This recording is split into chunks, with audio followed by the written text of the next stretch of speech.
जब हमारी सेना जीत रही थी, पंजाब का एरिया आते ही सीज फायर कर दिया गया और पाक ऑक्यूपाई कश्मीर का जन्म हुआ। अगर सीज फायर 3 दिन लेट होता तो पाक ऑक्यूपाई कश्मीर आज भारत का हिस्सा। हम सभी ने बीते दिनों में देश का सामर्थ्य और उसका संयम दोनों देखा है। मैं सबसे पहले भारत की पराक्रमी सेनाओं को, सशस्त्र बलों को, हमारी खुफिया एजेंसियों को, हमारे वैज्ञानिकों को, हर भारतवासी की तरफ से सैल्यूट करता हूं। हमारे वीर सैनिकों ने ऑपरेशन सिंदूर के लक्ष्यों की प्राप्ति के लिए असीम शौर्य का प्रदर्शन किया। मैं उनकी वीरता को, उनके साहस को, उनके पराक्रम को आज समर्पित करता हूं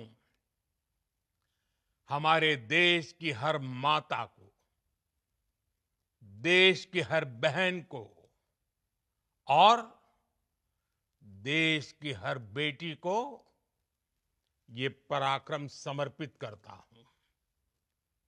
साथियों, 22 अप्रैल को पहलगाम में आतंकवादियों ने जो बर्बरता दिखाई थी, उसने देश और दुनिया को झकझोर दिया था। छुट्टियां मना रहे निर्दोष मासूम नागरिकों को धर्म पूछकर उनके परिवार के सामने, उनके बच्चों के सामने बेरहमी से मार डालना, यह आतंक का बहुत विभत्स चेहरा था, क्रूरता थी। देश के सद्भाव को तोड़ने की घिनौनी कोशिश भी थी। मेरे लिए व्यक्तिगत रूप से ये पीड़ा बहुत बड़ी थी। इस आतंकी हमले के बाद सारा राष्ट्र, हर नागरिक, हर समाज, हर वर्ग, हर राजनीतिक दल एक स्वर में आतंक के खिलाफ कड़ी कार्रवाई के लिए उठ खड़ा हुआ। हमने आतंकवादियों को मिट्टी में मिलाने के लिए भारत की सेनाओं को पूरी छूट दे दी और आज हर आतंकी, आतंक का हर संगठन जान चुका है कि हमारी बहनों बेटियों के माथे से सिंदूर हटाने का अंजाम क्या होता है। साथियों, ऑपरेशन सिंदूर ये सिर्फ नाम नहीं है, ये देश के कोटि कोटि लोगों की भावनाओं का प्रतिबिंब है। ऑपरेशन सिंदूर न्याय की अखंड प्रतिज्ञा है।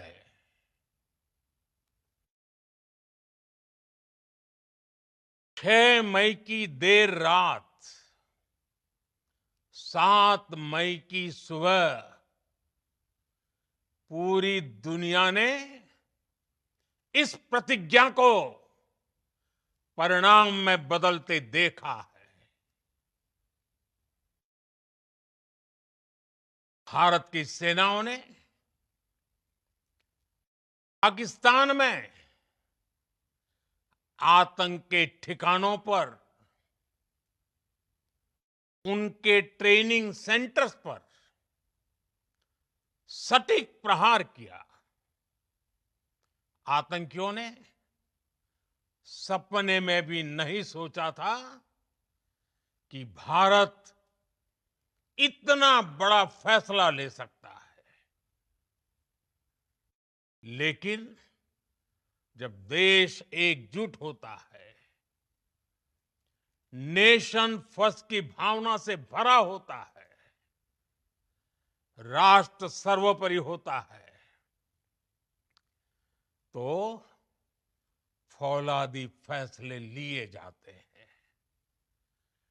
परिणाम लाकर दिखाए जाते हैं। जब पाकिस्तान में आतंक के अड्डों पर भारत की मिसाइलों ने हमला बोला, भारत के ड्रोन्स ने हमला बोला, तो आतंकी संगठनों की इमारतें नहीं, बल्कि उनका हौसला भी थर्रा गया। बहावलपुर और मुरिद के जैसे आतंकी ठिकाने एक प्रकार से ग्लोबल टेररिज्म की यूनिवर्सिटीज रही है। दुनिया में कहीं पर भी जो बड़े आतंकी हमले हुए हैं, चाहे 9/11 हो,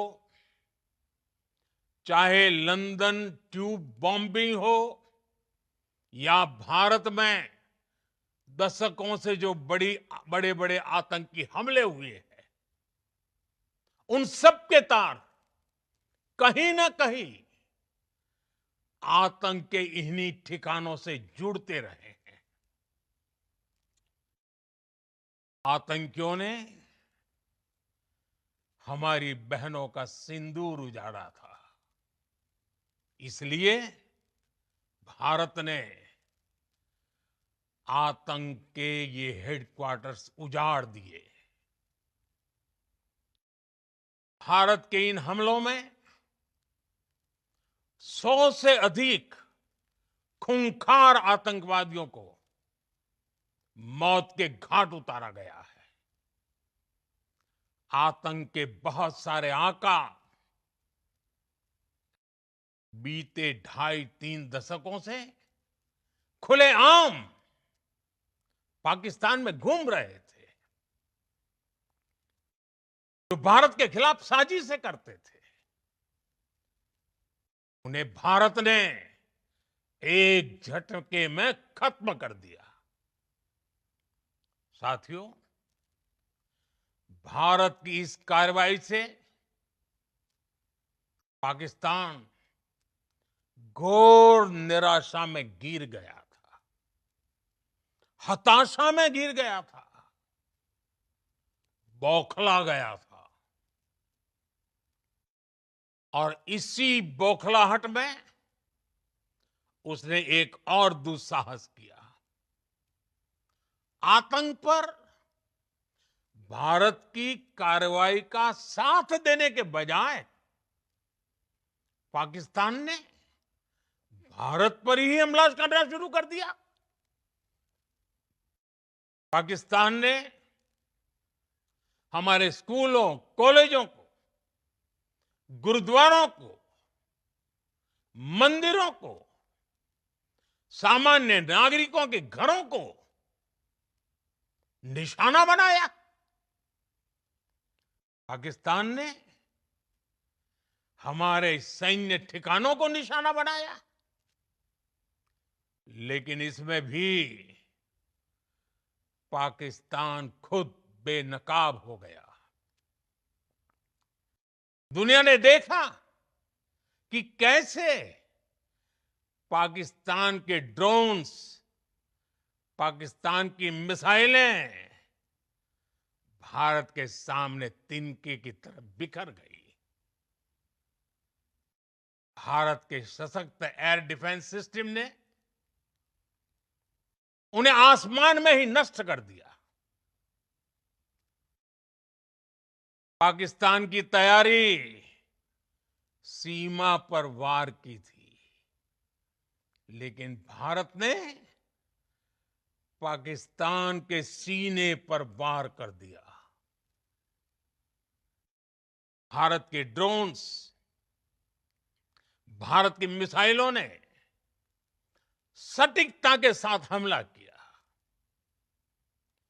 पाकिस्तानी वायुसेना के उन एयरबेस को नुकसान पहुंचाया, जिस पर पाकिस्तान को बहुत घमंड था। भारत ने पहले 3 दिनों में ही पाकिस्तान को इतना तबाह कर दिया जिसका उसे अंदाजा भी नहीं था। इसलिए भारत की आक्रामक कार्रवाई के बाद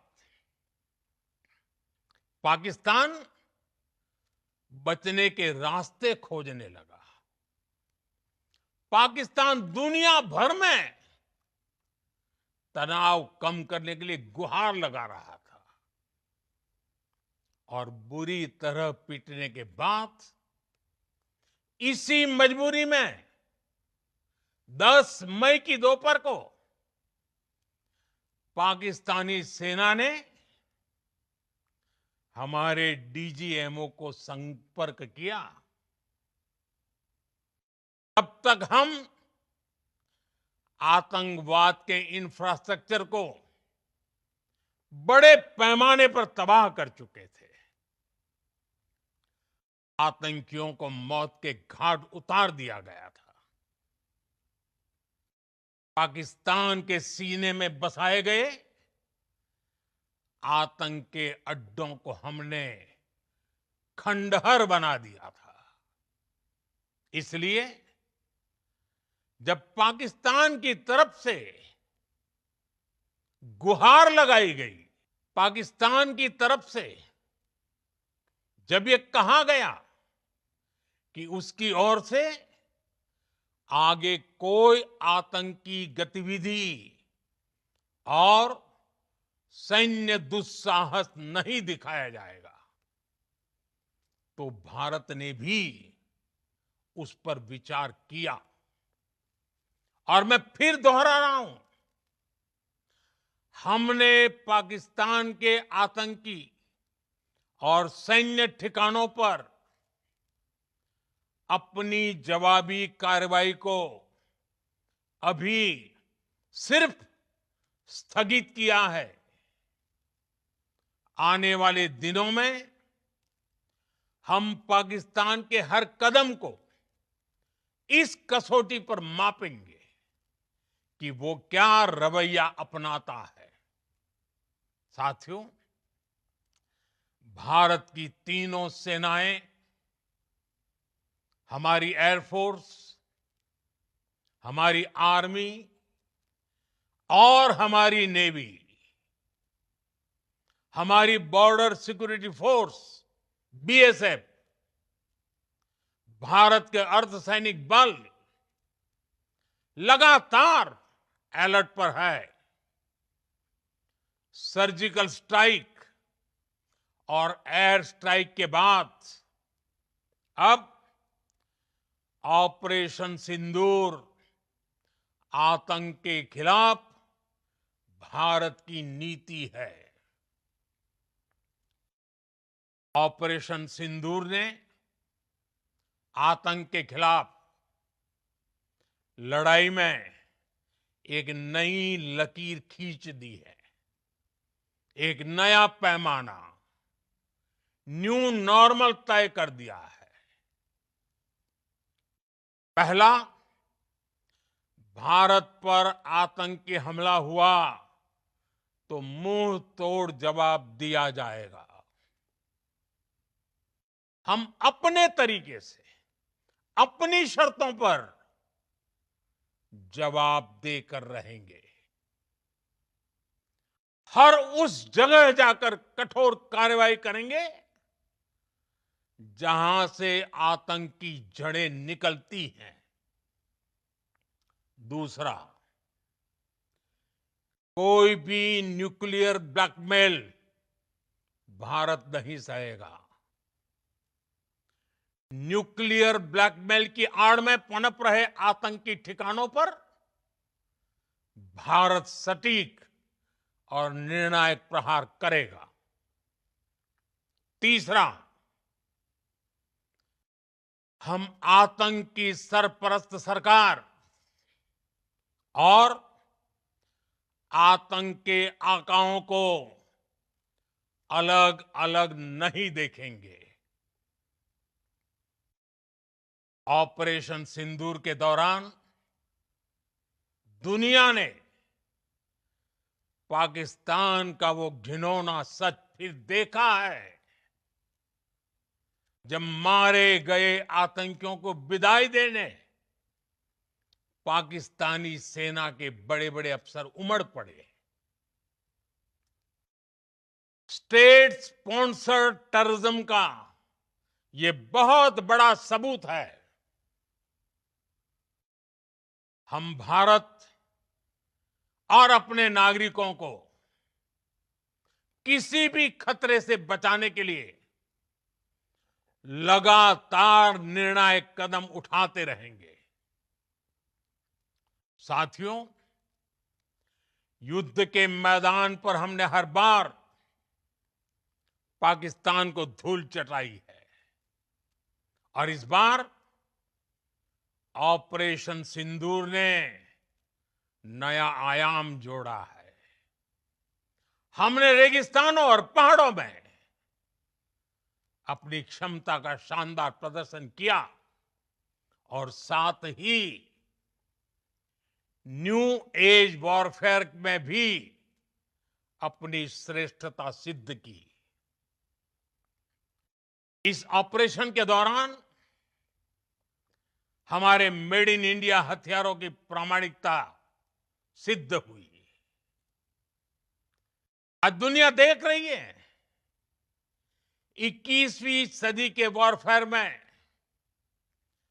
made in India defence equipments, इसका समय आ चुका है।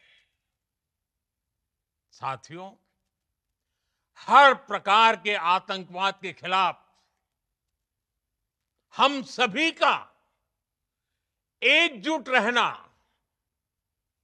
हमारी एकता, हमारी सबसे बड़ी शक्ति है। निश्चित तौर पर ये युग युद्ध का नहीं है, लेकिन ये युग आतंकवाद का भी नहीं है। टेररिज्म के खिलाफ जीरो टॉलरेंस, ये एक बेहतर दुनिया की गारंटी है।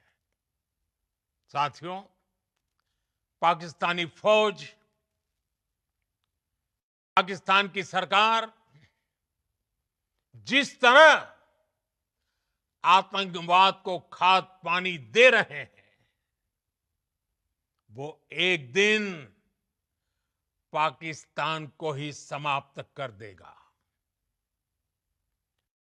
पाकिस्तान को अगर बचना है तो उसे अपने टेरर इंफ्रास्ट्रक्चर का सफाया करना ही होगा। इसके अलावा शांति का कोई रास्ता नहीं है। भारत का मत एकदम स्पष्ट है।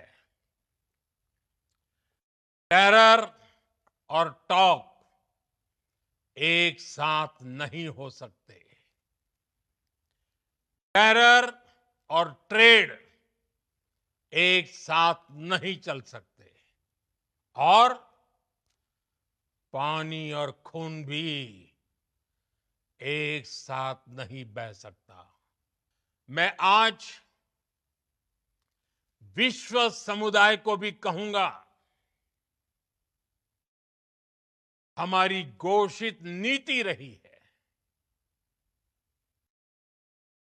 अगर पाकिस्तान से बात होगी तो टेररिज्म पर ही होगी। अगर पाकिस्तान से बात होगी तो पाक ऑक्युपाइड कश्मीर पीओके उस पर ही होगी। प्रिय देशवासियों, आज बुद्ध पूर्णिमा है। भगवान बुद्ध ने हमें शांति का रास्ता दिखाया है।